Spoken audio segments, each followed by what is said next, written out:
So this is first lecture of work, energy and power.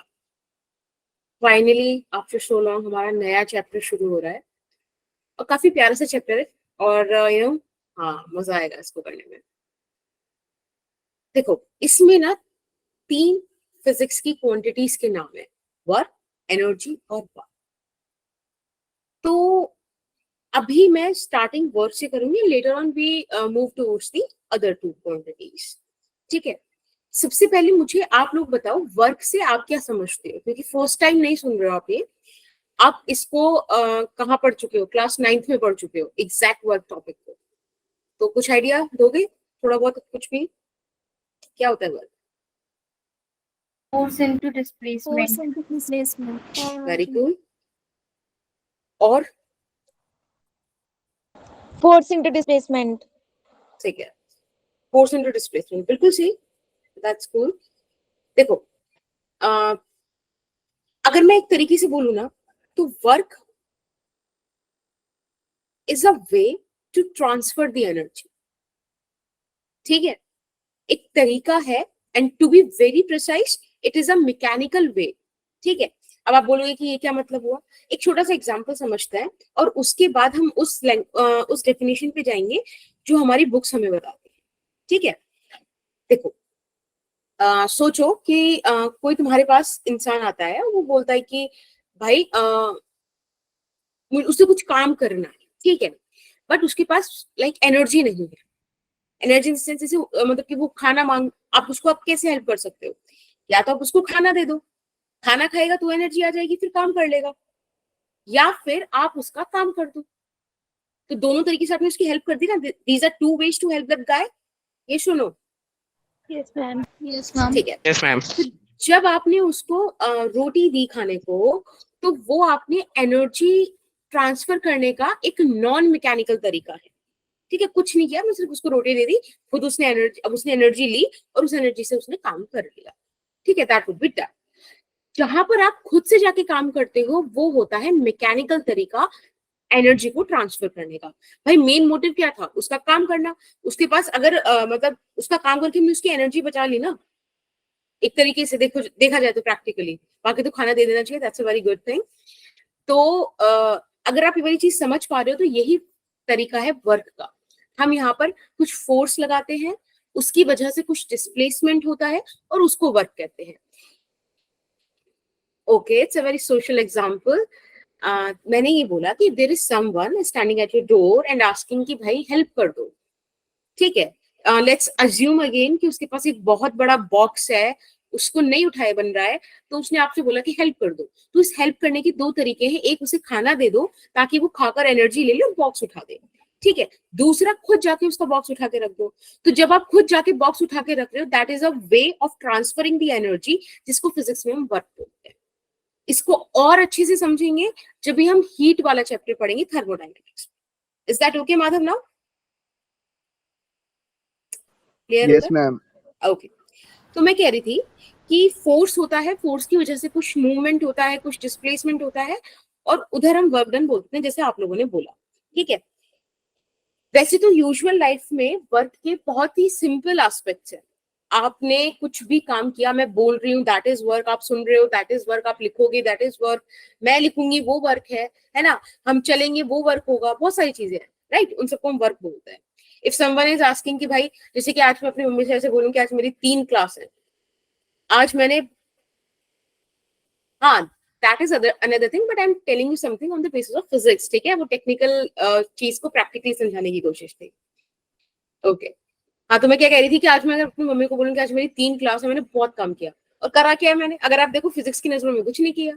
क्यों? क्योंकि इसी chair पे बैठ के मैंने पूरे दिन क्लास लेनी है 3, तो डिस्प्लेसमेंट तो 0 है. समझ रहे हो?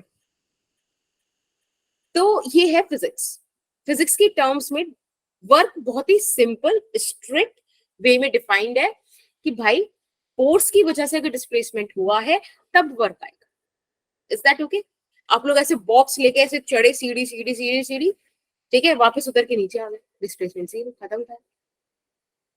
ओके, तो कुल मिला के दैट इज वर्क. अब आप लोगों ने बिल्कुल सही तरीके से इसको डिफाइन किया, बस थोड़ा सा मैं इसमें ऐड करना चाहूंगी। आप लोगों ने बोल दिया कि work is the product of force and displacement, but मैं क्योंकि आप डॉट पढ़कर प्रोडक्ट, आ चुकी हूँ कि डॉट फोर्स प्रोडक्ट और डिस्प्लेसमेंट दोनों ही वेक्टर क्वांटिटीज हैं। तो वेक्टर जब इसमें वेक्टर क्वांटिटीज का प्रोडक्ट होता है तो they are of two types, scalar dot and product. Cross. Exactly. तो देखो बेटा, वर्क की इससे बेहतर डिफाइन कुछ नहीं है, इसमें सारा मतलब उसका आ रहा है, सारी चीजें आ रही हैं, that work is force, work is the dot product या scalar product of force and displacement. Is that ma'am okay? इसमें तो लेकिन वेक्टर वाला लगे ना, वेक्टर। हाँ, तो that's why I am saying scalar product of force and displacement. देखो, अगर आप लोगों ने वेक्टर वाला क्लास देखा है या लिया है तो आपको इस बात का मतलब फील होगा, और ऐसे उर्दू में बोला जाए तो इल्म होगा इस बात का कि वेक्टर प्रोडक्ट जब हम बोलते हैं दो वेक्टर्स का प्रोडक्ट या वेक्टर मल्टीप्लिकेशन, ठीक है, तो उसमें हम दो टाइप के वेक्टर प्रोडक्ट पढ़ते हैं। Ma'am slide. स्क्रीन स्टक हो गई है? Yes, ma'am. Okay, is it visible now? Yes. Yes ma'am. Okay, ठीक है। तो vector multiplication is actually of two types, right? अगर अब मैं आपको थोड़ा सा याद दिलाती हूँ, बाकी आई नो आप याद कर ही Ma'am, लोगे। dot product or cross product? बिल्कुल, So, cross product and dot product. dot product. देखो, ये शायद बात मैंने आपको पहले भी बताई होगी, आज मैं एक बार दोबारा से रिपीट कर देती हूँ। क्रॉस प्रोडक्ट में जो भी हम वेक्टर्स लेते हैं, जैसे कि A is the resultant of cross product of two vectors, तो यहाँ पे जो वेक्टर आता है ना, this is perpendicular to both B and C, right? ऐसा होता है। डॉट प्रोडक्ट में जब आप लिखते हो A is equals to B dot C, तो इसका पता है मतलब क्या होता है कि B का क्या इम्पैक्ट है C की डायरेक्शन में और C का क्या इम्पैक्ट है B की डायरेक्शन में, ठीक है? That impact is dot product. तो सिमिलरली जब मैं यहाँ पर बोलती हूँ कि work is a scalar product of force and displacement, तो मैं आपसे कहना क्या चाह रही हूँ कि फोर्स का डिस्प्लेसमेंट की डायरेक्शन में क्या इम्पैक्ट है। फॉर एन एग्जाम्पल, आप किसी एंगल पर फोर्स लगाते हो तो उस फोर्स का पूरा वो वाला पूरा एफ तो नहीं आ रहा ना, कुछ एक सर्टेन कंपोनेंट आ रहा होगा ना डिस्प्लेसमेंट की डायरेक्शन में। लाइक ज्यादा है ना, इमेजिन करना ही, क्योंकि एक ब्लॉक बनाई देती हूँ फॉर एन एग्जाम्पल। एक सेकंड, बस ये वाली चीज मेरे को एक्सप्लेन करने दो, then we will discuss. This is a block, ठीक है, यहाँ पे ये फोर्स लग रही है F, let's say at some angle theta, ठीक है। मैंने क्या करा, मैंने क्या देखा कि भाई ये ब्लॉक डिस्प्लेस होके यहाँ आ गया, तो अगर आप देख पाओ तो ये डिस्प्लेसमेंट एक्स एक्सिस में हुआ है। हाँ बेटा, okay. Yes, ma'am, x-axis में हुआ है। है ना, फोर्स आपने किसी एंगल पर लगाई है, मुझे उस एफ से मतलब नहीं है, मुझे एफ के उस पोर्शन से मतलब है which is contributing to this displacement, and that portion would be f cos theta, right? Yes, ma'am. कल को आप किसी ब्लॉक को इस तरह से डिस्प्लेस करा रहे हो, ठीक है, एंड लेट्स से फोर्स कुछ ऐसे लग रही है, तो मुझे इस पूरे डिस्प्लेसमेंट से मतलब नहीं है, मुझे सिर्फ इस वाले पोर्शन से मतलब है जो इस फोर्स की डायरेक्शन में हुआ है, ठीक है। तो स्केलर प्रोडक्ट का ये फील है। Is that fine? हाँ, ठीक है, ओके। अगर हाँ, बोलो। मैम अगर x एक्सिस के अलोंग अगर मूव कर रहे हैं तो हम x cos थीटा मतलब जिस साइड एंगल है उस वाले कंपोनेंट को लेंगे। हाँ, एक्चुअली एफ की तरह, एफ जो है वो एक्स एक्सिस में लग रहा था ना, तो मैंने डिस्प्लेसमेंट का कंपोनेंट ले लिया, क्योंकि यूजुअली ना हम लोग इसी उसमें रह जाते हैं कंफ्यूजन में कि फोर्स के कंपोनेंट्स को ब्रेक करते हैं। आप डिस्प्लेसमेंट के कंपोनेंट को भी ब्रेक कर सकते हो। कुल मिला के मुझे दोनों एक ही डायरेक्शन में चाहिए, ठीक है ना? ओके, हाँ, अभी किसी को कुछ पूछना हो तो बताओ, कोई मैम डाउट? मेरा एक डाउट था। हाँ जी, बोलो।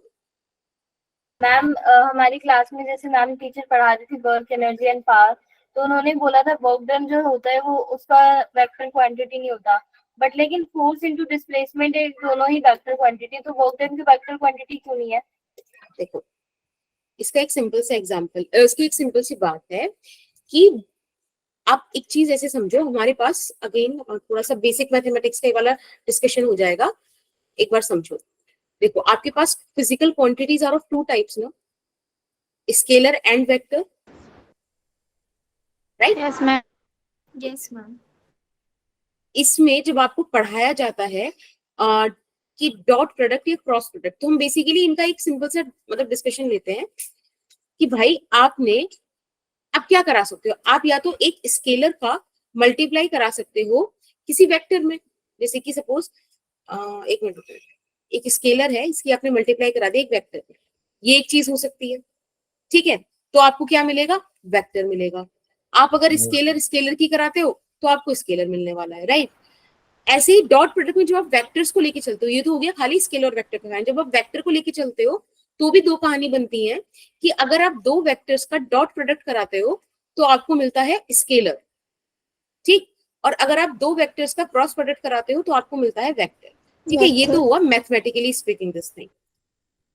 दूसरा, अब आपने देखो, एक चीज तो या तो आप ऐसे समझ लो कि ये this is how the symmetry works, ये समझ में नहीं आता मैथमेटिकल टर्म्स में, तो अब हम बात कर सकते हैं थोड़ा सा फिजिक्स में। सबसे पहले तो द ओनली फैक्ट इज कि that's how you define the work, ठीक है? दूसरा, work is the kind, is a form of energy, mechanical way to transfer the energy. बच्चे, एनर्जी क्या होता है? Energy is a scalar quantity ना, तो dot product is going to be a scalar quantity, और आप ऑलरेडी यहाँ पर लिखकर चलते हो स्केलर प्रोडक्ट, तो that's how a dot product या स्केलर प्रोडक्ट, ये सब डिफाइंड ही ऐसे हैं कि दो वेक्टर्स के प्रोडक्ट से आपको क्या मिलता है? मैग्नीट्यूड मिलता है, स्केलर मिलता है, ठीक है? इसका और फिजिकल सिग्निफिकेंस तो या फिजिकल इंटरप्रिटेशन यही है जो मैंने अभी आपको बताया कि एक की डायरेक्शन में दूसरे का contribution. Does that makes any sense? हाँ यस मैम। Yes ma'am. जो सुहानी पूछ रही थी, सुहानी आपको थोड़ा सा फील हुआ? Yes ma'am. ओके, ठीक है। तो मैं ये कह रही थी कि अब आप ना वर्क का यहाँ पे एक्सप्रेशन लिख सकते हैं, work is equals to like this. अब आपने जैसे एफ का कंपोनेंट ब्रेक किया in the direction of displacement, तो it would look like this, ठीक है? अब मेरा बस कहने का मतलब ये है कि आप इससे ये वाली बात भी ध्यान रखना कि आप इसको ऐसे भी लिख सकते हो, और इन दो को लिखने में डिफरेंस जो है वो सिर्फ इतना ही है कि जब मैंने work is equals to F cos theta इस तरह से लिखा, तो बेसिकली मैंने यहाँ पे दिखाना चाहा, एक सेकेंड,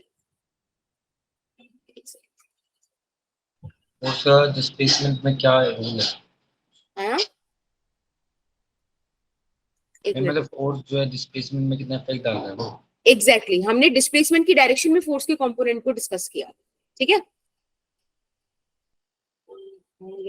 एक तरह से ना हमने इसको इक्वल में लिया है ना उसके, मतलब कि हाँ, ऐसा ही एक बात मतलब बताओ, एक तरह से। हाँ प्रोडक्ट ही तो है ना, आगे पीछे करके हाँ लिख यस दिया, मैम। और मैं तुम्हें वो दोनों उसकी फील दे दी कि कल को किसी क्वेश्चन में डिस्प्लेसमेंट के कंपोनेंट ब्रेक करने हो तो कर देना, कंपोनेंट ब्रेक करने तो हमको आते ही हैं। हाँ यस मैम, यस मैम। हाँ, अभी जरा स्क्रीन स्टक है, थोड़ा सा रुको। मैम ये जो वर्क हमें जो हमेशा एंगल में निकालने के लिए मिलेगा, क्या बेटा? मैम जो वर्क होगी वो हमेशा एंगल में होगी? वर्क नहीं, फोर्स। फोर्स या डिस्प्लेसमेंट में कोई एंगल हो सकता है, अभी क्वेश्चंस करेंगे समझ में आएगा।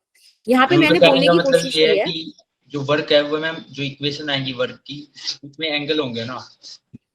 हाँ हो सकते हैं भाई, क्वेश्चन तो कॉम्प्लिकेटेड ही बनाएंगे ना, तो ये हाँ तो यस हम एक मैम। जर्नल टर्म भी लिख सकते हैं, और ये उसका मतलब वो कर रहे हैं, जर्नलाइजेशन कर रहे हैं ताकि आपको किसी भी क्वेश्चन में दिक्कत ना आए।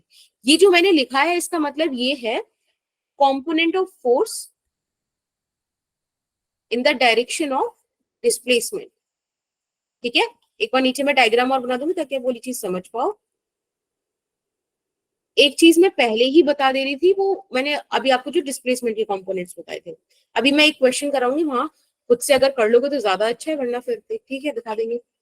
ये रहा कोई पॉइंट मास, ठीक है, कोई ब्लॉक है, इस तरह से फोर्स लग रही है, कुछ टाइम बाद मैंने क्या देखा कि ये ब्लॉक यहाँ आ गया, एक मिनट, ये ठीक है यहाँ पर आ गया, ये डिस्प्लेसमेंट जो इसने ट्रेवल किया that is S, this angle is theta, ठीक है। तो इस केस में हमने क्या किया, डिस्प्लेसमेंट की डायरेक्शन में कंपोनेंट ब्रेक कर लिया। सोचो कल को कुछ ऐसा केस हो जाए कि मैं इसको ऐसे लिखूं, ठीक है। इसका मतलब क्या है, component of displacement in the direction of force,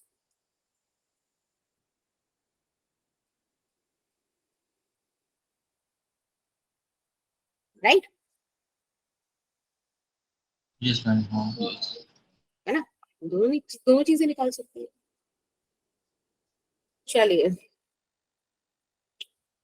अब एक क्वेश्चन करते हैं।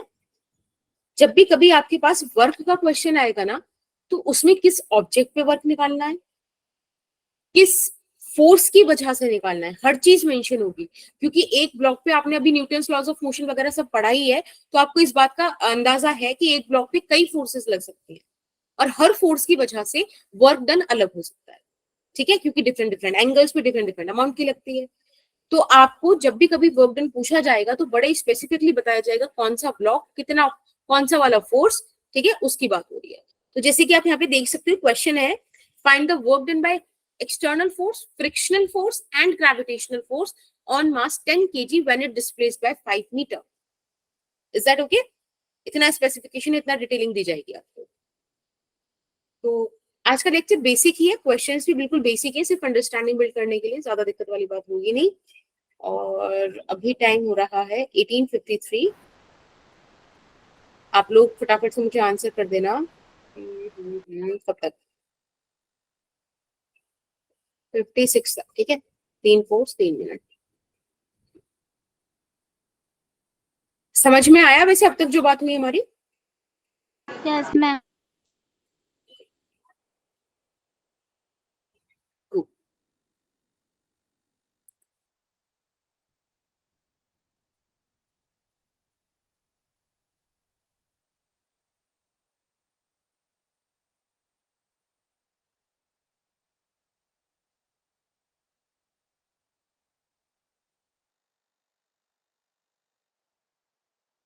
मैम ये जो डिस्प्लेसमेंट है फोर्स के डायरेक्शन में है ना?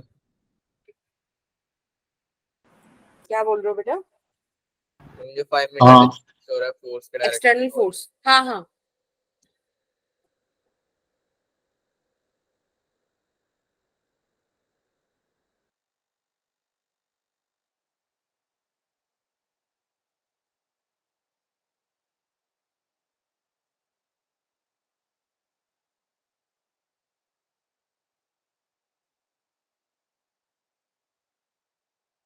मैम टाइम से पहले आंसर आते हैं, गलत बात है।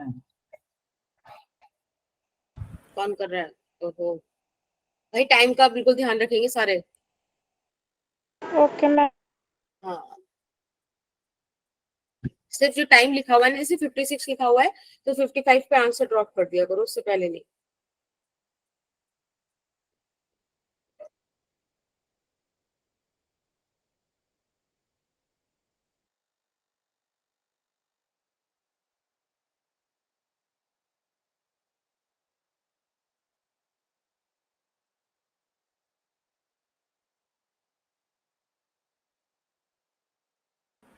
ओके ओके, ठीक है।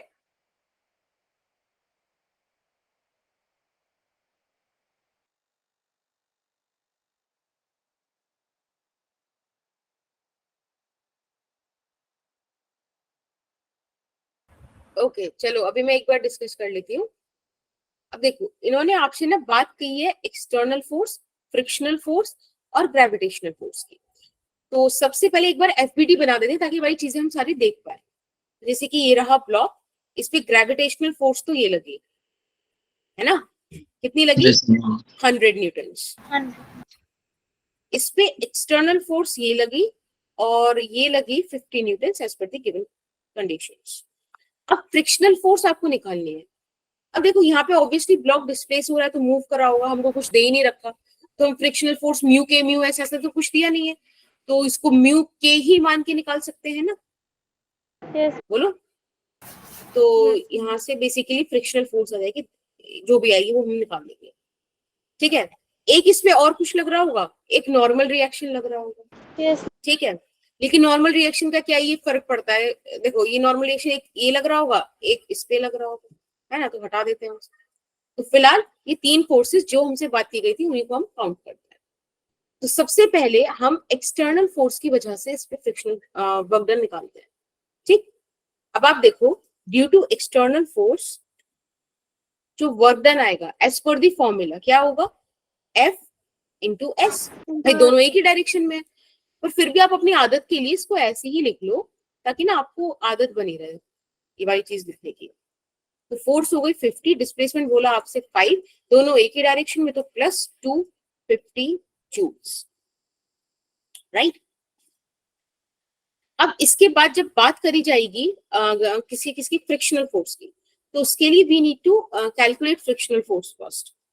तो फ्रिक्शनल फोर्स होगी mu into N, which is 0.1 into m कितना है बेटा, मैम 100 न्यूटन। 100 इंटू 10 kg है ना, यस मैम। तो ये आ जाएगा 10 न्यूटन। ये आ गया फ्रिक्शनल फोर्स। पॉज हो गई। नहीं बेटा, अच्छा अब हम वर्क डन निकालते हैं। तो वर्क डन हो जाएगी 10 इंटू डिस्प्लेसमेंट। अब यहाँ पे एक चीज बड़ी इंपॉर्टेंट है, देखो अगर आप ऐसे लिखते एफ डॉट एस तब आपको याद रहता कि इस बार बॉडी प्लस एक्स में जा रही है लेकिन फ्रिक्शनल फोर्स माइनस एक्स में लग रही है, तो cos 180 degree, cos 180 degree minus 1, यानी कि माइनस का 10 into displacement is 5, it is going to be minus 50 joule. And then they are asking about the gravitational force। तो ग्रेविटेशनल फोर्स की वजह से अगेन वर्क डन आप निकालोगे एफ डॉट एस। बेटा इस बार आप देखो एफ एस कॉस 90 डिग्री, क्योंकि जो ग्रेविटी है वो तो हमेशा डाउनवर्ड, वर्टिकली डाउनवर्ड यानी कि नेगेटिव वाई में फोर्स लगाती है। इस बार डिस्प्लेसमेंट किस में हो रहा है, पॉजिटिव एक्स में, तो कॉस इज 90 डिग्री ना, यानी कि theta is 90 degree, zero, right. अब आपको ये क्वेश्चन 3 चीजें दिखाता है। ये क्वेश्चन आपको ये दिखाता है कि work can be of 3 types, positive, negative and zero, right, on the basis of the angle cos theta. Theta की वजह से यहाँ ये वेरिएशंस आई है।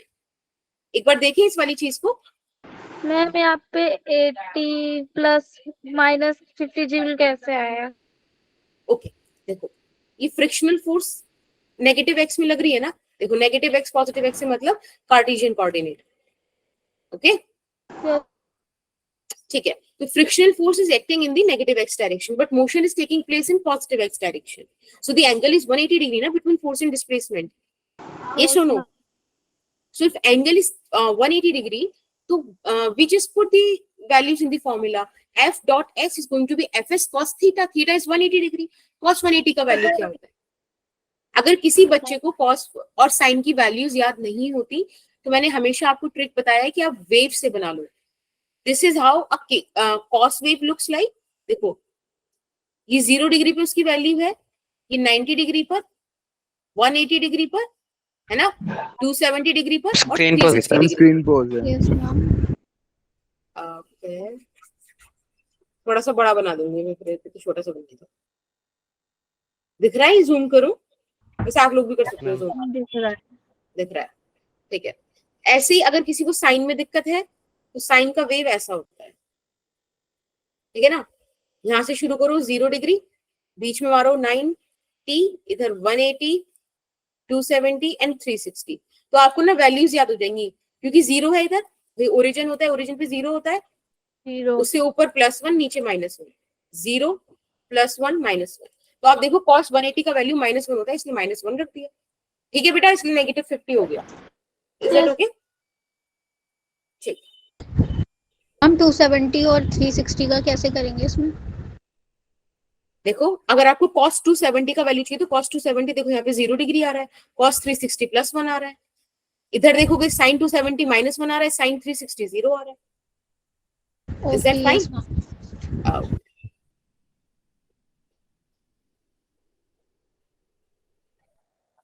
Okay. चलिए now let's talk about types of work और फिर हम आगे चलते हैं।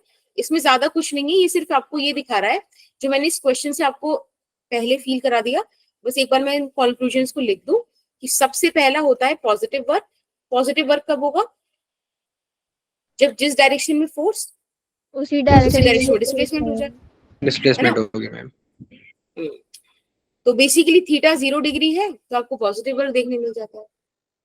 मतलब जस्ट थीटा 0 डिग्री पे नहीं, एक्यूट एंगल होगा ना तो आपको पॉजिटिव वर्क देखने मिलेगा। तो बेसिक मतलब है जब तक कॉस का वैल्यू पॉजिटिव रह जाए।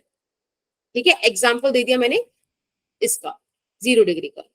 इसके बाद इसमें और क्या हो सकता है? नेगेटिव वर्क हो सकता है, राइट। नेगेटिव वर्क कब होगा? जब कॉस का वैल्यू नेगेटिव आ जाए। और कॉस का वैल्यू नेगेटिव कब आएगा? जब फोर्सेस और डिस्प्लेसमेंट ऑपोजिट डायरेक्शन में हो। डायरेक्शन में हो। Again this is an example, ठीक है। इसके लिए ऑब्ट्यूस एंगल होगा तो काम बन जाएगा। And the third one is what? Zero work. Zero. और जीरो वर्क कब होगा? जब कॉस थीटा का वैल्यू 0 होगा। और वो कब होता है? जिसे आप डिस्प्लेसमेंट की परपेंडिकुलर चले। अगेन एग्जाम्पल है ये, क्योंकि आपने देखा कि और वैल्यूज पर भी होता है, राइट। देखो cos 0 to 70 पर भी होगा, फिर 360 में 90 ऐड कर दो, उधर भी होगा, है ना। तो इस तरीके से ये एग्जांपल्स। Is that fine? ये मैम रिपीट कर दीजिए। ओके, एक बार बताओ cos 0 का वैल्यू क्या होता है? 1 +1 ना, +1। Plus f into s is going to be positive, मतलब पॉजिटिव वर्क। Yes ma'am. ठीक है, अब cos 180 डिग्री का वैल्यू क्या होता है? -1, यानी कि हाँ, ऑपोजिट डायरेक्शन में। अब आप खुद सोचो, आप फोर्स लगा रहे हो कि वो ब्लॉक आगे जाए, लेकिन किसी वजह से वो ब्लॉक पीछे आ रहा है, तो उनके बीच एंगल कितना हो गया? 180 डिग्री हो गया ना। देखो ऑपोजिट डायरेक्शन ऐसे तो दिखाते हैं। Yes ma'am. ठीक है, अब जीरो वर्क, अर्थ तो लगा रही है नीचे फोर्स, और आप आगे जा रहे हो वो ब्लॉक लेके, तो अर्थ की वजह से कितना, अर्थ के ग्रेविटेशनल फोर्स की वजह से कितना वर्क किया? 0 किया, 90 डिग्री हो गया, cos 90 हाँ 0। Yes ma'am. Is that okay? एक क्वेश्चन और करोगे? Yes ma'am. चलो लेट्स डू दिस वन। अब आप वर्क डन निकालिए bye gravitational force and normal reaction. इस सिचुएशन में पॉइंट ए से ब्लॉक पॉइंट बी पर आ गया। अभी टाइम हो रहा है 1904।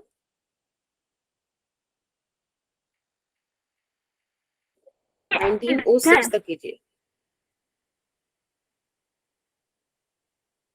मैम एल ये डिस्प्लेसमेंट है। हाँ जी बेटा, एल लेंथ है ए से बी की, ठीक है।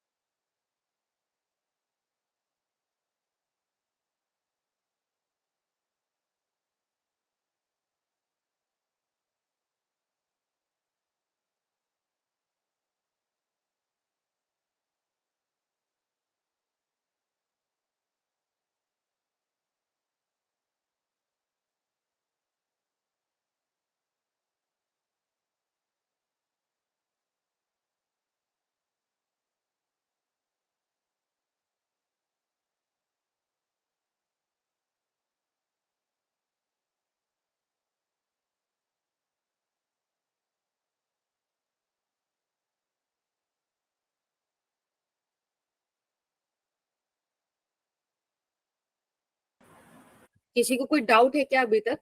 ये क्लियर है सब?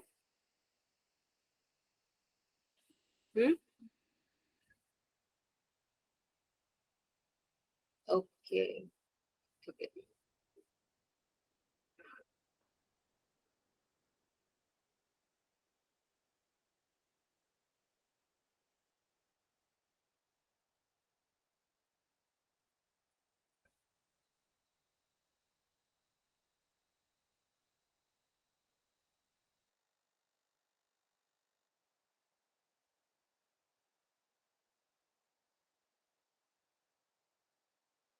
मैम आंसर बोल सकता हूँ?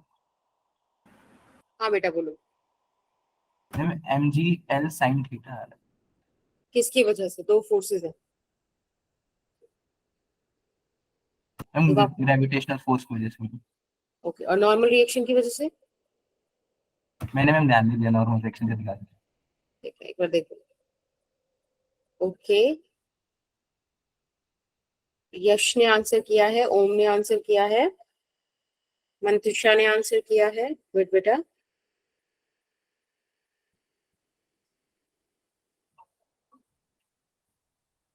मैम मंदिशा, जीरो होगा मैम। मैम जीरो होगा नॉर्मल रिएक्शन के बाद। मैं कराऊं? टाइम भी हो गया। देखो, माइनस mg। हाँ अभी देखते हैं बेटा। देखो, इस केस में इन्होंने यहाँ पर जो ब्लॉक रखा हुआ है, ठीक है, मैं पूरा डायग्राम नहीं बना रही। एक बात बताओ, इस ब्लॉक पर जो वेट होगा वो डाउनवर्ड डायरेक्शन में एक्ट करेगा ना, mg। Yes, ma'am. लेकिन यहाँ डिस्प्लेसमेंट इस डायरेक्शन में हो रहा है, समझ रहे हो? आपको कई बार, हमने जब न्यूटन्स लॉज ऑफ मोशन करा तो आपको कई बार ऐसा डायग्राम देखने मिला और आपने कंपोनेंट्स बड़े अच्छे से निकाले कि this is mg cos theta and there you got mg sin theta, right? तो mg sin theta is the component of gravitational force in the direction of displacement. तो अगर मुझे work done due to gravitational force निकालना पड़ेगा तो वो वाला component आ गया जो डिस्प्लेसमेंट की डायरेक्शन में इनटू डिस्प्लेसमेंट, यानी कि this is the work done by gravitational. mg sin theta by into L. Okay, when it comes to normal reaction, तो आप देखो नॉर्मल रिएक्शन ऐसे लगेगी, कोई सरफेस लगा रहा होगा ना, इस तरह से। Normal reaction is perpendicular to displacement, आपको डिस्प्लेसमेंट का डायरेक्शन देना पड़ेगा। तो work done by normal force is going to be 0 joule. Is that okay? और ऐसा क्यों? क्योंकि थीटा 90 डिग्री है। फाइन? Yes, ma'am. ठीक है, Yes. ओके। नंदिनी, आपकी वॉइस ना ब्रेक कर रही है, एक बारी प्लीज आप चैट बॉक्स में लिख दो। मैम एक बार दोबारा बता दो नॉर्मल रिएक्शन वाला। Okay, normal reaction is a, ma'am मैं मुझे दोनों बता देती gravitational हूँ। देखो, सबसे पहले नॉर्मल रिएक्शन की बात करते हैं। Normal reaction is a contact force which comes into the picture when two surfaces are in contact. तो अभी जो mg वाला, जो ये m ब्लॉक है, ये जिस सरफेस की कांटेक्ट में है, उस पे ऐसा एक एंगल पर ही तो फोर्स लगाएगा, समझ रहे हो? नॉर्मल रिएक्शन कब आएगी और मतलब किस डायरेक्शन में आएगी? और डिस्प्लेसमेंट कहाँ हो रहा है? ऐसे। आप देखो दोनों में एंगल कितना बन रहा है? 90 degree, right? If the angle is 90 degree, तो cos 90 0, work done by normal reaction is 0. Is that okay बेटा? Yes ma'am. हाँ, ठीक है। Yes, अब आप ग्रेविटी को देखो। ग्रेविटी में क्या होता है कि earth always attracts everything towards its centre. तो फोर्स ग्रेविटी में, ब्लॉक आप कहीं भी रखो हमेशा डाउनवर्ड ही लगेगी, वर्टिकली डाउनवर्ड्स लगेगी, ठीक है? लेकिन अब इसके कंपोनेंट्स ब्रेक करने आपने ग्रेविटेशन में उसमें देखे होंगे, न्यूटन्स लॉज ऑफ मोशन में। एक बार फिर देख लेते हैं। जैसे कि ये था angle of inclination of this plane which is theta, right? अब आप ध्यान से देखो, ये फोर्स नीचे लग रही है ना। If this is theta then this is 90 minus theta, triangle angle sum property के हिसाब से। अगर ये 90 माइनस थीटा है तो आपको पता है, ये देखो ये वाला एंगल, इसको थोड़ा सा अगर हम नीचे बनाते तो आप लोगों को थोड़ा इमेजिन करने में आसानी होती कि जो mg है इसका कंपोनेंट अगर आप यहां से ब्रेक करो तो देखो ये पूरा एंगल थीटा है, वो सॉरी 90 डिग्री है, राइट? है ना? ये जो mg cos थीटा वाला है, इसको थोड़ा क्लोज लिया हो तो आप देख पाओगे कि परपेंडिकुलर आप जो कंपोनेंट्स ब्रेक कर रहे हो, यहाँ पे ये एंगल थीटा आ रहा है। आपको ये चीज पता होनी चाहिए कि किसी वेक्टर को अगर आप थीटा के पास में ब्रेक कर रहे हो तो वहां cos का फैक्टर आता है और उसकी परपेंडिकुलर साइन का फैक्टर जाता है। तो आई गेस mg के कंपोनेंट्स निकालने आते होंगे सबको, है ना? उसमें तो कोई दिक्कत नहीं है, right Nandini? Yes, sir. Yes, ma'am. ठीक है। तो देखो, जब आपने mg sin थीटा निकाली तो mg sin theta gravitational force का वो कंपोनेंट है जो डिस्प्लेसमेंट की डायरेक्शन में है, राइट? मैंने आपको बताया था वर्क डन के टाइम पे हमको वही फोर्स का कंपोनेंट लेना होता है जो डिस्प्लेसमेंट में हो, मतलब डिस्प्लेसमेंट की डायरेक्शन में हो, या वो डिस्प्लेसमेंट का कंपोनेंट जो फोर्स की डायरेक्शन में। तो यहाँ पे आई गेस आपको mg sin थीटा डिस्प्लेसमेंट की डायरेक्शन में मिल गया है, ये सुनो। Yes, ma'am. चलो that's good, yes, ma'am. Question clear होता है। अब आगे चलेंगे, एक ये वाला क्वेश्चन करके दिखाएंगे। इस केस में क्या है कि एक ब्लॉक m रखा था सबसे पहले इस फर्स्ट पोजीशन पर, ठीक है, एक हेमिस्फेरिकल बाउल में। अब यहाँ पे क्या करा, रेडियस r थी उसकी, हमने उस पे एक कांस्टेंट फोर्स लगाई F, और उसको यहाँ सेकंड पोजीशन पे पहुंचाते हैं। ये आपसे पूछ रहे हैं इतना करने के लिए क्या वर्क डन लगा होगा इस फोर्स का, ठीक है, this is what they are asking. अभी टाइम हो रहा है 1911। आप लोग मुझे इसका आंसर चैट बॉक्स में ड्रॉप कर दीजिएगा बाय 1914।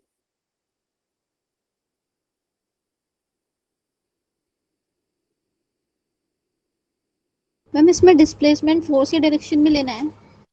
बेटा इसमें नहीं, हर केस में ही लेना है, या तो फोर्स को ले लो डिस्प्लेसमेंट की डायरेक्शन में, या डिस्प्लेसमेंट को ले लो फोर्स की डायरेक्शन में while calculating the work done. Okay cool.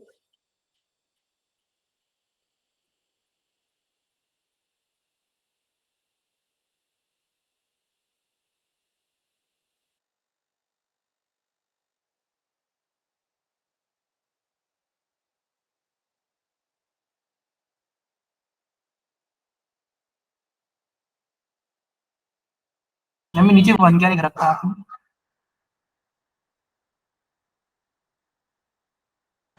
क्या कह रहे हो बेटा? मैं 1 क्या लिख रखा है मैम ये ब्लॉक के नीचे? कि फर्स्ट Block. पोजीशन से सेकंड पोजीशन पे ओके गया। मैम।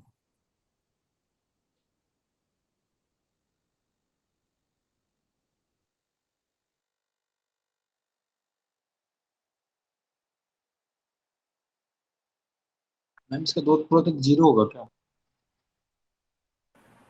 नहीं, जीरो तो नहीं आएगा।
देखो एक बारी मैं कराती हूँ।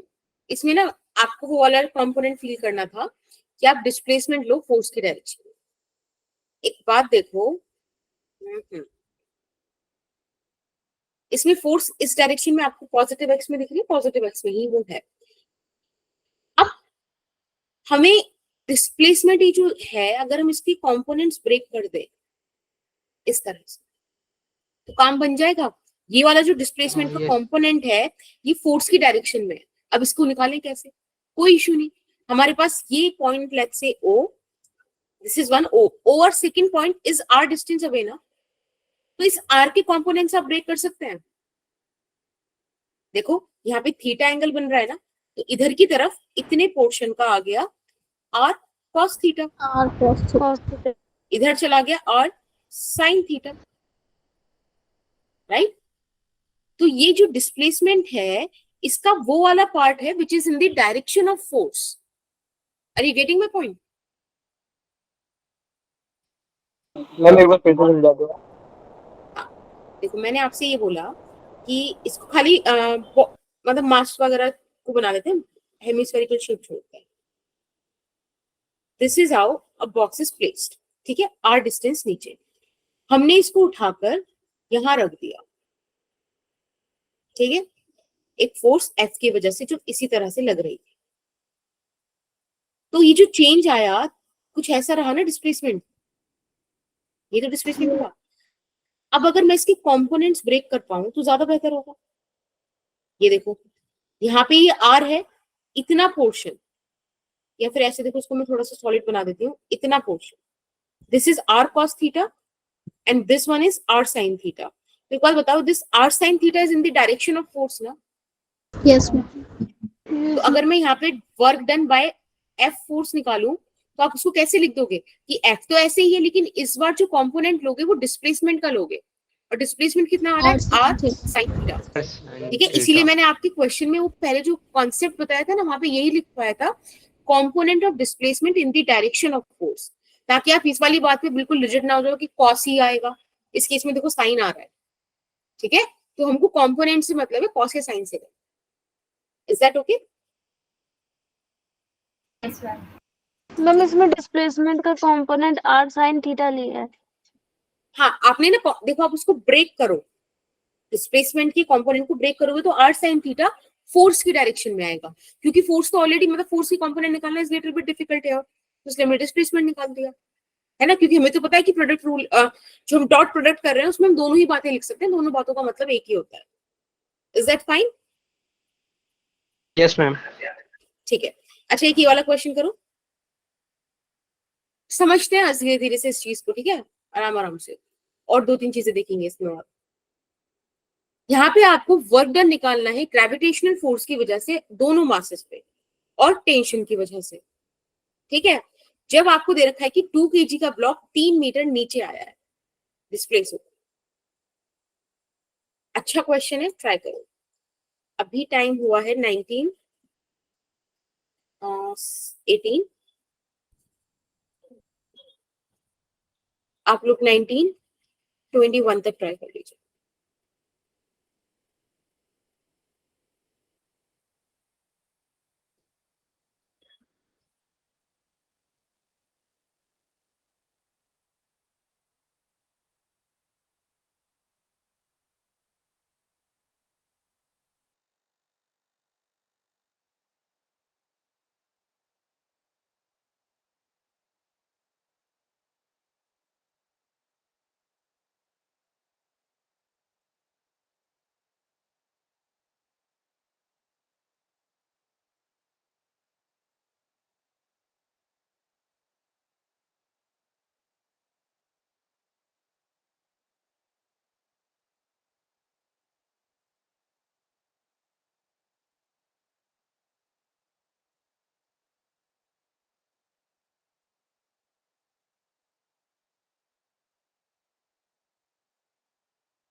मैं करा दूं?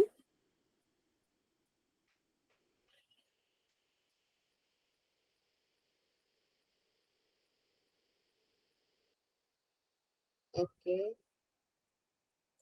एक बार ही देखो मैं सॉल्व कराती हूँ, मुझे बताना आंसर्स आप लोगों में से किस किस के सही है. काफी बच्चों ने आंसर किया.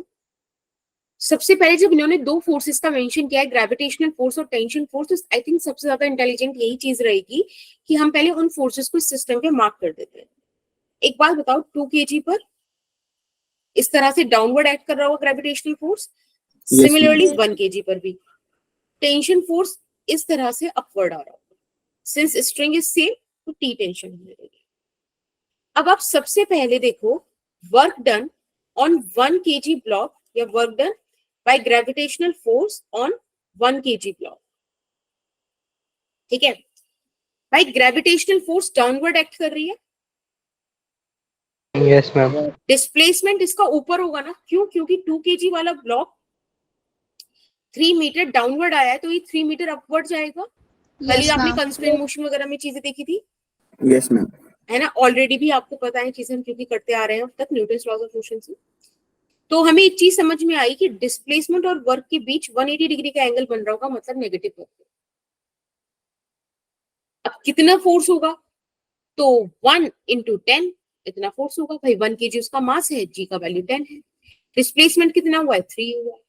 तो ये आता है माइनस का 30 जूल्स। वर्क का यूनिट होता है जूल्स। आई गेस ये वाली चीज लिखानी मिसिंग हो गई, कोई नहीं, मैं एंड में जब रिकैप करूंगी ना तब लिखवा दूंगी। मैम बट आपके डायग्राम में मैम वैल्यूज तो अलग है। क्यों? क्या अलग है बताओ?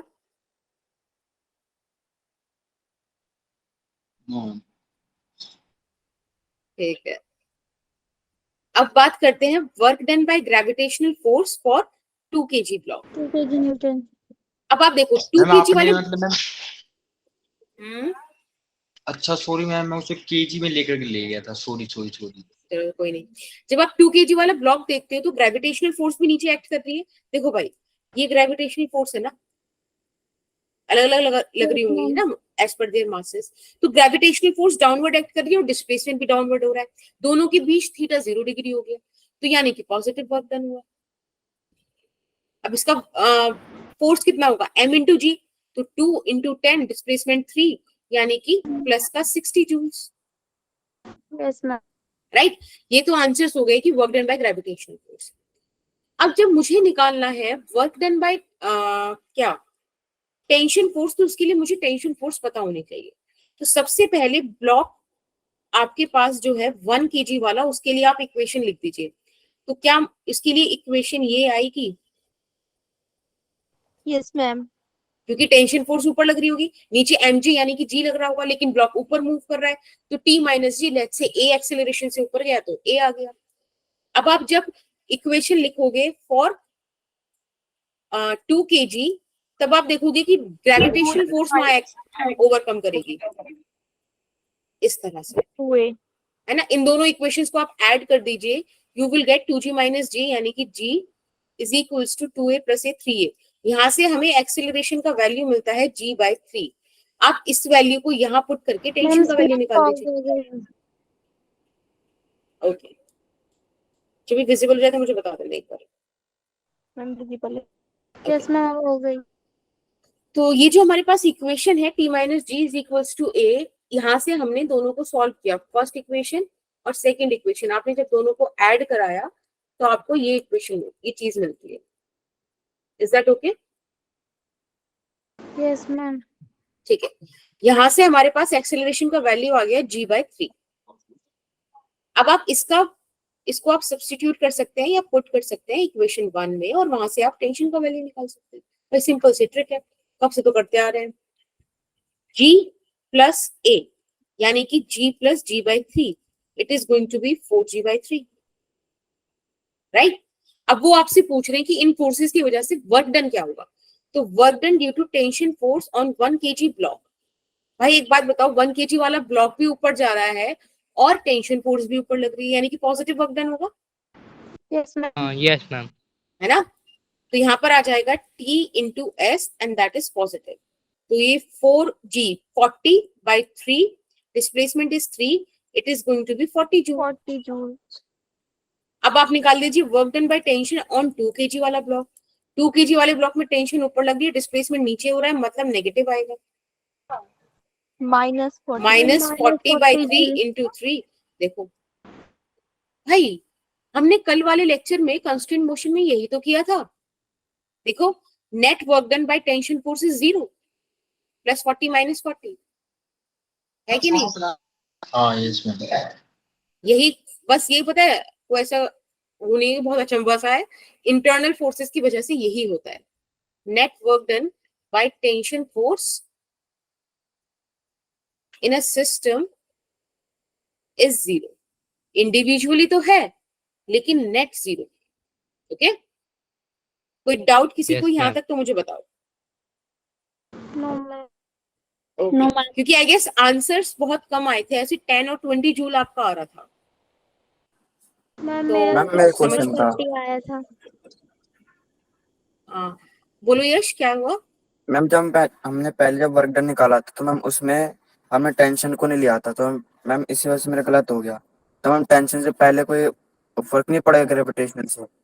नहीं, ग्रेविटेशन और टेंशन दो अलग फोर्सेज है. मैंने आपको जब ये चैप्टर स्टार्ट किया था तभी मैंने आपको बताया था कि कभी भी आपको वर्क डन के क्वेश्चंस आएंगे ना तो ब्लॉक और फोर्स दो चीजें बड़ी सही से मेंशन होंगी. तो देखो यहाँ पे मेंशन है कि ग्रेविटेशनल फोर्स की वजह से निकालो ईच मास पर, और टेंशन फोर्स की वजह से निकालो. तो जो जो हमें बोला हमने वो वाला कर दिया. Okay ma'am. ओके, चलिए अब कुछ बातें कर लेते हैं जो कि पहले हो जानी चाहिए थी, बट कोई नहीं. वैसे तो मतलब ये सबको पता ही है कि भाई वर्क का यूनिट होता है जूल, है ना. इसका डायमेंशन क्या होगा. 3 पोल्स मैम. ओके, कोई नहीं, तो मुझे इसका डायमेंशन बता दो इतने खुद से.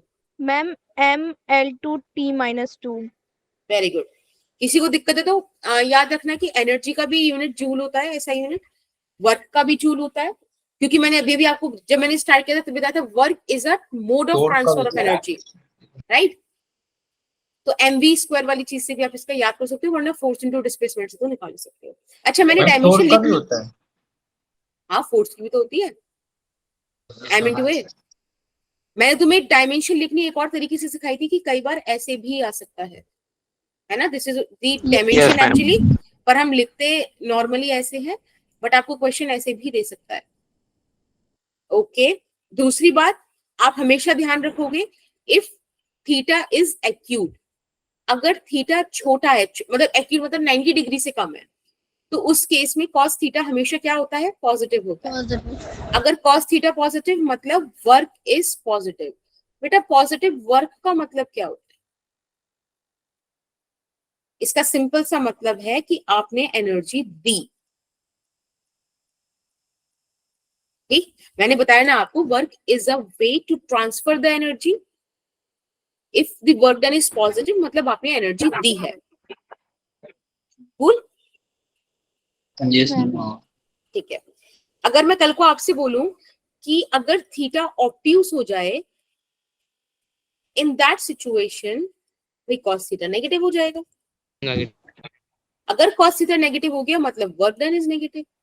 अब वर्क डन अगर नेगेटिव है तो इसका मतलब क्या है कि आपने एनर्जी ले ली.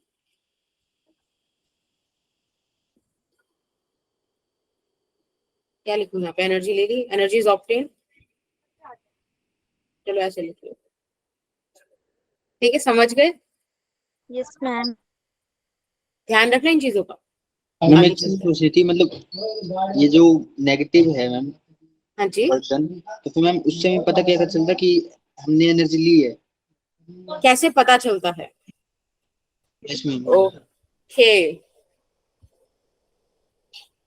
हाँ देखो, अगेन तुम ऐसे बोलोगे कि मैं ऐसे बोल देती हूँ कि ये वाली चीज हम वहां पढ़ेंगे, बट मैं क्या करूँ, वो है ही ऐसा सिस्टम के वहां पे ज्यादा अच्छे से एक्सप्लेन होगा. फिर भी एक बार मैं थोड़ी सी कोशिश करती हूँ. आपको जैसे अगर थोड़ा सा आइडिया हो तो बाइक वगैरह हम ऑन करते हैं या कार वगैरह चलाते हैं, तो जिस सपोज आपने बाइक ऑन करी तो क्या होगा, उसमें कुछ फ्यूल वगैरह होता है ना, उससे क्या करते हैं हम, ऐसे समझो कि एक पिस्टन है, उसको आगे मूव कराया. पिस्टन समझ में आता है, वो ऐसे पहिया वो नहीं होता, हाँ yes ma'am. Yes ma'am. Something bar, movable bar ना, जिसको आप पुश पुल कर सकते हो. ठीक है, जिसे साइकिल में हवा भरते हैं, काइंड ऑफ दैट, इमेजिनेशन करता हो तो आपने जब उसको फ्यूल ने उस पर काम किया, फ्यूल ने फोर्स लगाया, डिस्प्लेस हुआ, आपको वर्क मिला, पॉजिटिव वर्क, पहिया आगे घूम, दैट इज पॉजिटिव वर्क, पहिए को एनर्जी दी. पर क्या होगा, ड्यू टू इनर्शिया वो वापस, वो जो पिस्टन था वो वापस पीछे हो जाएगा. अभी जो पीछे हुआ, फोर्स तो फ्यूल आगे लगा रहा था, डिस्प्लेसमेंट पीछे हो गया, नेगेटिव वर्क, यानी कि नेगेटिव वर्क हुआ, हीट कुछ उसने रिलीज करी होगी, क्योंकि हमने ऑब्टेन करनी है, हमने लेनी है एनर्जी। इसीलिए देखा होगा कि जब भी गाड़ी वाड़ी ऑन करते हो तो इंजन गर्म हो जाता है, हीट रिजेक्ट हो गई थी। ठीक है, ये तो एक काफी टिपिकल सा एग्जांपल हो गया, थर्मोडायनेमिक्स पढ़ोगे तब फील आएगा, बट दैट्स व्हाट। अगर मैं और कुछ बताऊं इसमें, एनर्जी नेगेटिव होने का मतलब, लेने का मतलब क्या है? चेंज इन एनर्जी होता है। Work is a way to transfer energy. Yes ma'am. हाँ, अच्छा दूसरी चीज और बताती हूँ, जैसे फॉर एन एग्जाम्पल अगेन, आप एक बॉल लेकर, ठीक है, भारी सा बॉल लेकर आप स्टेयर्स पे चढ़े, ठीक है, तो ग्रेविटी डाउनवर्ड एक्ट कर रही है, आपने उसको होल्ड करे हुए हो, ठीक है, आप उसको लेकर चलते हो, तो आप फोर्स के अगेंस्ट वर्क कर रहे हो। ठीक है, आपने वो वर्क ले जाके वहां रख दिया, स्टोर हो गया उस बॉल में, क्योंकि वो बॉल वहां से गिरेगी तो यू नो वो एनर्जी होगी उसके पास। वो एनर्जी कहाँ से आई? आपने वर्क करके दी। हाँ, तो वो आपने वर्क कर दी ना, उसको स्टोर किया ना आपने, उसमें लेकर आप चढ़े हो ऊपर, तो that's how you can feel कि भाई यू नो एनर्जी ली है, वर्क नेगेटिव एनर्जी ले ली, इसका मतलब ऐसे होता है। फील हुआ थोड़ा सा या नहीं आया? ज्यादा कॉम्प्लिकेटेड हो गया? मैम सच बोलूंगा, अरे तो भाई बोल दो, नहीं आया, उसमें क्या जा रहा है? हाँ मैम नहीं आया। हाँ, तो दोबारा से बात करते हैं ना, एक डायग्राम बना के बात करते हैं। जगह नहीं है, हम यहाँ पे छोटा सा डायग्राम बनाते हैं। कोशिश करना कि ये वाला डायग्राम समझ में आए। सोचो ऐसा कुछ है। अच्छा, ये वाली वैसे ये तो देखा हुआ ना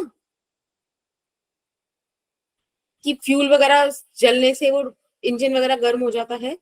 यस मैम, कंबशन हो प्रैक्टिकल जाता है। Yes ma'am.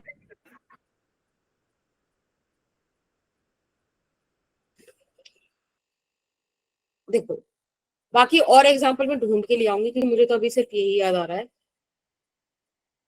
ये ऐसा कुछ होता है, यहाँ पर व्हील कनेक्टेड होता है, ठीक है। Yes ma'am. ओके, अब जब आपने किक विक मार के बाइक स्टार्ट करी, तो होगा क्या कि ये फ्यूल बर्न करना स्टार्ट करेगा। ये फ्यूल क्या करेगा? इस पर फोर्स लगाएगा, इस पर फोर्स लगाएगा तो ये कुछ आगे आ जाएगा, है ना, यहां से इधर आ गया, आगे पुश होकर। अब ये जब आगे आएगा तो ये वाला जो शाफ्ट है ये आगे जाएगा, यस मैम। ये आगे जाएगा, ये क्या करेगा? ये जो पहिया है इसको घुमाएगा, राइट। हाँ ये सही। फोर्स भी आगे, डिस्प्लेसमेंट भी आगे, this is the positive work. अब इनर्शिया की वजह से ये शाफ्ट जाएगा पीछे, है ना। इनर्शिया क्या कहता है कि भाई हम जिस स्टेट में उसी स्टेट में रहना चाहेंगे, कि वापस पीछे जाएगा, वापस पीछे जाएगा। तो ये पहिया क्या करेगा? अभी ऑब्वियसली इससे कनेक्टेड है तो ये पीछे हो जाएगा। अब हम नहीं चाहते ये पीछे हो, या हम तो चाहते हैं ना गाड़ी आगे भागे, ये थोड़ी एक जगह खड़े रहना चाहते हैं। तो ये जो पीछे हुआ ना, this is negative work actually. ये यही होता है जहां पर मतलब आपने हीट रिजेक्ट करी। भाई आप उस गर्मी का कुछ कर लो तो अच्छी बात है, हीट रिजेक्ट करी, यही आपका मतलब यू नो, और जो फ्यूल वगैरह इंजन वगैरह है वो गर्म हो जाता है इस वजह से। तो जो हीट रिजेक्ट हुई, this is the energy which we are getting due to this negative work. ठीक है, ये बहुत ही प्रैक्टिकल एग्जांपल है। आई गेस अब पीछे जाना समझ में आया होगा। ऑब्वियसली नेट वर्क डन आपका पॉजिटिव ही होता है, क्योंकि आपने देखा होगा आप गाड़ी ऑन करते हो तो आप एक जगह से दूसरी जगह जा पाते हो, एक जगह ही नहीं खड़े रहते। पर ये मतलब 110% करेक्ट है कि पॉजिटिव वर्क भी होता है और नेगेटिव वर्क भी होता है। Net work is positive, that is a different. तो does this make sense now? मैं वो बोर मॉडल में मैं वो जो इलेक्ट्रॉन का ऑर्बिट होता है उसमें उसका एनर्जी के आगे नेगेटिव साइन लगाते हैं ना, वो वैसे भी होता है। That is a different thing. वो ये है कि वो अट्रैक्टिव पोटेंशियल एनर्जी सिचुएशन में है। हाँ, कि वो बाइंडिंग एनर्जी एक वर्ड यूज होता है कि बाइंड हुआ है वो सिस्टम से, बाहर नहीं जा पा रहा है। यू नीड सम एनर्जी, जिसे आप आयनाइजेशन एनर्जी बोलते हैं, ताकि उसको नॉकआउट करके ले जाए। Yes ma'am. That is ma'am different. Negative positive कैसा आई? फोर्स और डिस्प्लेसमेंट की again the very simple thing is this, है ना, ऑपोजिट है फोर्स के, डिस्प्लेसमेंट इसलिए नेगेटिव है। और मैम कैसे मैं बताया कह जाए? रही हूँ, मैं कह रही थी वर्क डन पॉजिटिव कैसे है, मतलब नेट वर्क डन पॉजिटिव कैसे है? अच्छा अच्छा अच्छा, नेटवर्किंग पॉजिटिव कैसे है भाई? वो ऑब्वियसली ज्यादा आगे घुमा हुआ इन कंपैरिजन टू पीछे आने के, तभी तो आप ऑन करके कहीं से कहीं जा पाते हो। वरना आपने गाड़ी घर के आगे ऑन करी, वहीं पे खड़े रह जाओगे 1 घंटे के लिए, जहां पहुंचना है वहां तो जा ही नहीं पाओगे। है ना, इससे। ठीक है, बाकी इसके और थोड़े सिंपलर एग्जाम्पल जो आपको इजीली समझ में आ जाए पॉजिटिव नेगेटिव के, we will discuss them in the next class. More importantly बाकी सारे तो वैसे फील कर सकते हो, जैसे 90 डिग्री वाला है, अब आपने अपने सिर पे कुछ उठा रखा है, उसे लेके आप आगे जाए जा रहे हो, कुछ आपने वर्क नहीं किया, चाहे आप कुछ भी मतलब कितने भी आप थक जाओ उससे, है ना, क्योंकि आपने जो वेट लिफ्ट किया हुआ है इसमें फोर्स डाउनवर्ड लग रही है, डिस्प्लेसमेंट पॉजिटिव में, थीटा 90 डिग्री है, राइट? Yes ma'am. ठीक है, एक वेक्टर क्वेश्चन और देखते हैं, वेक्टर फॉर्म में भी अपने को फोर्स मिल सकती है, जैसे कि यहाँ पे दिया हुआ है F is equal to this thing, ठीक है, और आपसे बोला कि बॉडी डिस्प्लेस कर रही है इस पॉइंट से, लेट्स से P से Q पर, मैम आप तो कुछ बताओ लिख देते हो पॉज है। इसमें आप आगे वर्क शायद डन क्या होगा? ठीक है, this is the last question, solve करो फटाफट से, मुझे बताओ।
फिजिकल क्वांटिटीज वाली स्लाइड शो कर दो।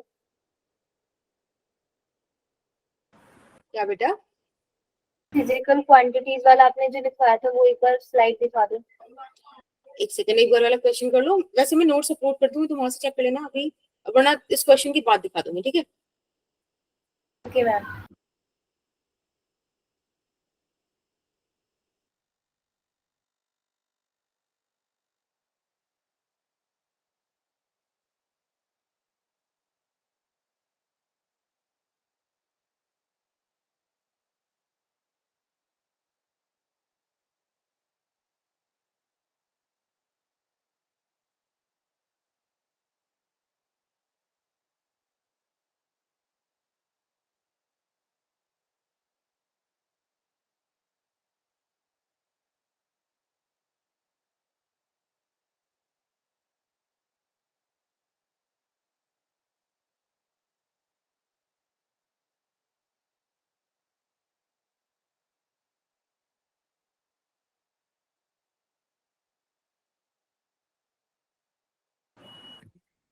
चलो एक बार क्वेश्चन देख लो, आंसर तो आप लोगों के सही आए हैं।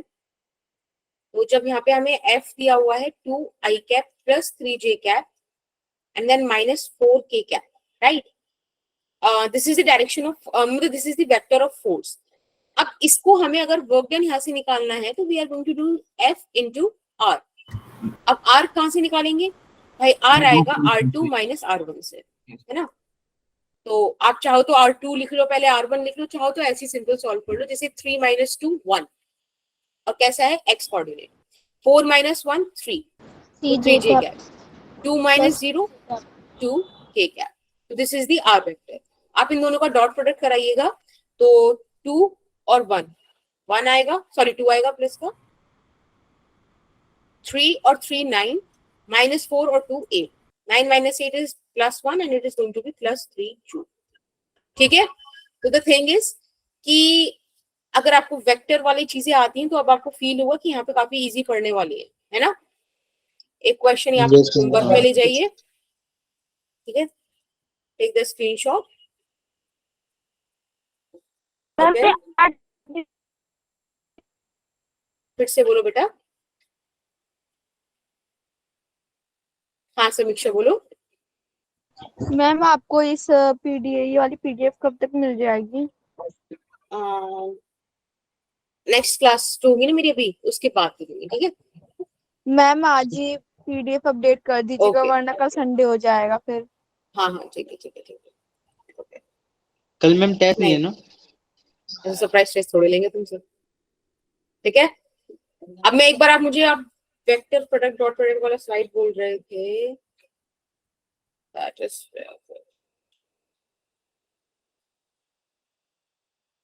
This one right.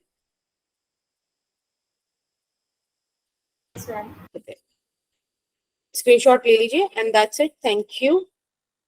मंडे नहीं ट्यूसडे मिलेंगे। Good evening ma'am. मैम एक बार होमवर्क वाली स्लाइड दिखा दो। ओके, इसका स्क्रीनशॉट ले लिए जिसको भी चाहिए था। यस मैम, ले लियो। Yes, ma'am.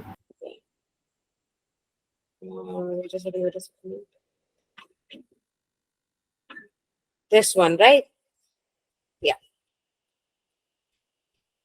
Okay, ma'am, done. Bye. Thank you, ma'am. Welcome.